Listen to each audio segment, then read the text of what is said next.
gospel for today comes from Luke chapter 6, verses 27 through 38.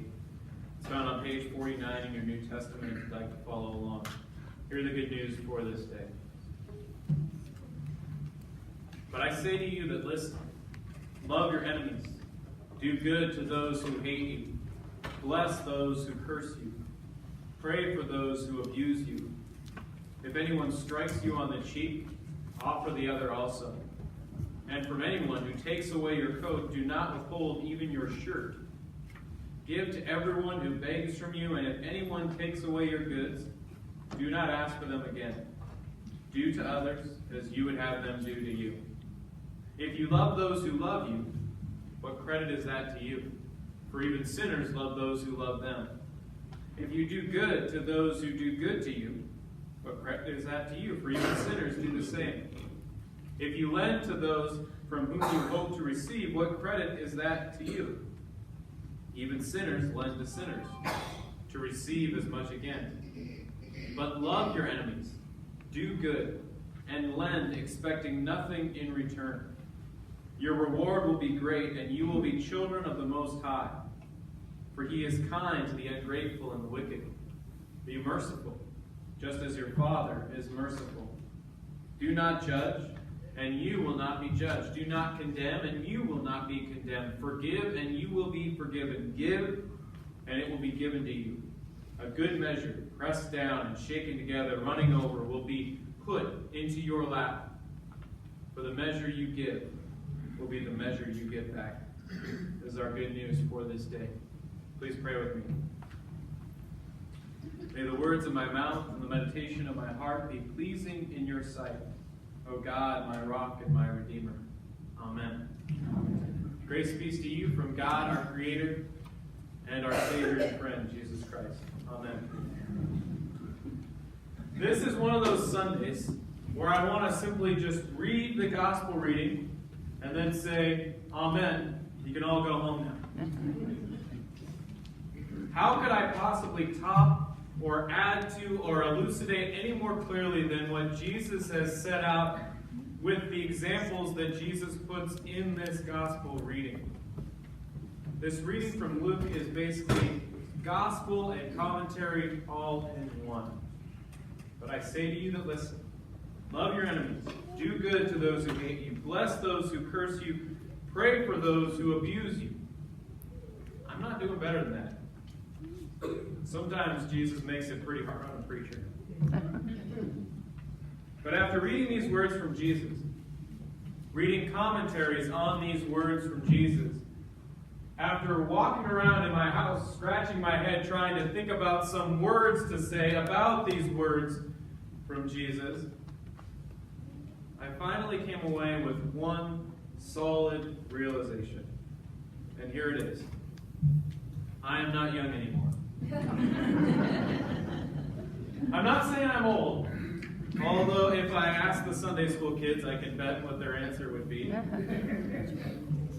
But I say that I'm not young anymore, not necessarily because of my age, or because I have more aches and pains than I used to, but because after hearing these words from the gospel of Jesus, I started pining for the good old days. I actually heard my mind mutter that one distinctive phrase that you should never say if you are still young. Back in my day, things were different. I tried to swat away that thought. I know that one phrase is the dividing line between young and not young anymore. But there it was. I'm not young anymore. I now have a dead past, a better past, living on inside me. If only we could get back. No, stop. That no longer young me. But what made me think of those good old days was a vivid memory that came back to me while I was walking around in my house trying to think through these words. I was in California at a community organizing event around helping those in deepest poverty. And a man had come to this meeting, this rally more or less, to yell at us because he didn't like our plans. But at that meeting, instead of immediately getting to his yelling, as he planned, he sat down and he listened to the whole event. He listened to us, his supposed enemies. And then after the meeting, he came up to me and rather politely told me why he was there and all the reasons why he disagreed with our plan and what we were doing. So we found a table, and him and I sat down for an hour, and we just talked. Talked about his ideas, talked about my ideas. And at the end of that hour, he stood up, put out his hand, and while I was shaking it, he said, "Well, you convinced me, I'll support you now," and walked away. He went to a political rally that had politicians at it, and his mind was changed. Can that even happen anymore?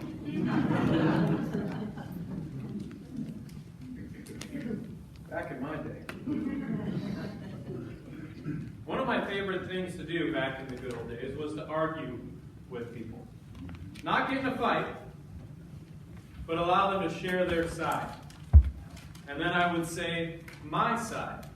And I would love those arguments the more they got into it. And I often, usually, didn't care what side I was on. I just liked a good argument. You'd name it, I'd argue. One of the easiest ways, back in the good old days, to have a good argument was to talk about one thing: politics. You take any topic on politics, you're going to find somebody with an opinion. Taxes, welfare, entitlement, individual freedoms. Man, I had some good arguments back in the good old days. Now, someone talks about politics, and I lower my head and I try to blend in with the wallpaper. Back in my day. My family has started watching a show called Kids Baking Championship. And it's exactly as it sounds. 10 to 12-year-olds battle each other in different baking contests. And each show starts out with a new theme, and there's a new set piece associated with that theme. And one of the more recent shows featured the kids coming out, and they find there's 2 podiums set up. And what it ended up being was a battle of which was better, brownies or blondies.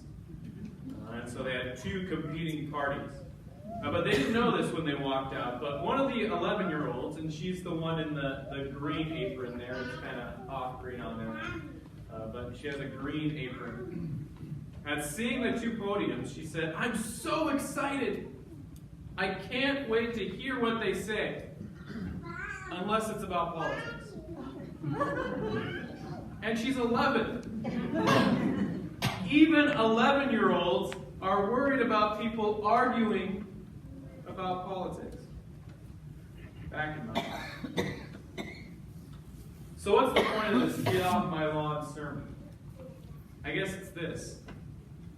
Is it possible for Jesus' words in our gospel to have become any more foreign than they are right now? In our present political, social media, 24/7 news media reality. But I say to you that listen, love your enemies, do good to those who hate you, bless those who curse you, pray for those who abuse you, but love your enemies, do good and lend, expecting nothing in return. Do not judge, and you will not be judged. Do not condemn, and you will not be condemned. Forgive, and you will be forgiven. Give, and it will be given to you. There is no part of this that doesn't sound like something from the good old days. Even that first line, but I say to you that listen. Do we listen to each other anymore? There's a new rule. Who's ever loudest wins. Love your enemies and do good to those who hate you. I'm not exactly comfortable with the idea of enemies, at least in a personal setting. But we do create lists of enemies. And whether we write them down or not, many times we'll put people on that particular list. It's a list of thems. And you know who them is. They're bad, wrong, no good, terrible people. And can them ever be right? Come on, say it. No. Of course not. Them can't be right. There are times when looking out at the world, I think Christianity has become so distorted that it has lost some of its relevance. But today, reading this gospel, thinking about the world that we currently inhabit, is not one of those days. I want to tell you a trick of mine. For finding a way back to the good old days. For finding a way back to still seeing even the worst of the worst as someone worthy of being loved, worthy of being talked to and helped, worthy of being more than just my enemy. I want you to picture in your mind the worst person in your life, as close as you come to an enemy. It can be someone you know well, it can be a political figure, or someone you barely know but pushes every single one of your buttons. Don't point at me. Now, do you have this person in your mind? Do you already feel your heart rate starting to elevate? Are you already thinking of the perfect zinger that you're going to say to them? Well, pause and ask yourself this question. Did God make them? Just as God made you, did God make them? Did God make them with certain dreams and hopes and plans, and then life intervenes and who knows what else? The minute I go down that rabbit hole of trying to think of them as God made them and all that they went through to become the personification of annoyance, I always find so much of that anger just slipping away. Because a crazy thought comes into my head, and it's a thought that I think sums up our gospel reading for today. We were made to be on the same team. All of us. All of humanity was made to be on the same team, God's team. Read through the gospel again. That's the whole point. We spend so much time dividing us versus them. But there is no them. There was never meant to be a them. We are meant to look at every neighbor, every country, everything in this big, amazing world as part of God's one plan. Directly following our gospel passage is a parable. And because of the way the calendar shakes out in 2019, we don't get to hear this parable this year, which is good news for us because it's helpful for us today. So we're going to steal it. But hear it now. He also told them a parable. Can a blind person guide a blind person? Will not both fall into a pit? A disciple is not above the teacher, but above everyone who is fully qualified will be like the teacher. Why do you see the speck in your neighbor's eye, but do not notice the log in your own eye? Or how can you say to your neighbor, friend, let me take out the speck in your eye when you yourself do not see the log in your own eye? You hypocrite. First take the log out of your own eye, and then you will see clearly to take the speck out of your neighbor's eye. Don't you get the impression these days that so many of us are just blind, walking towards the pit together, arguing the whole way? We have to stop it. We have to stop it in ourselves. We have to stop it within our neighbor. We are on the same team. But I say to you that listen, love your enemies, do good to those who hate you, bless those who curse you, pray for those who abuse you. Do not give up on this world. Through Christ we have the power to change it, for in each and every one of them is a bit of Christ working for good. We may not always see it, but we need to always look for it. For that is truly the only path back to the good old days. And the only path to the kingdom of God. Amen. Amen.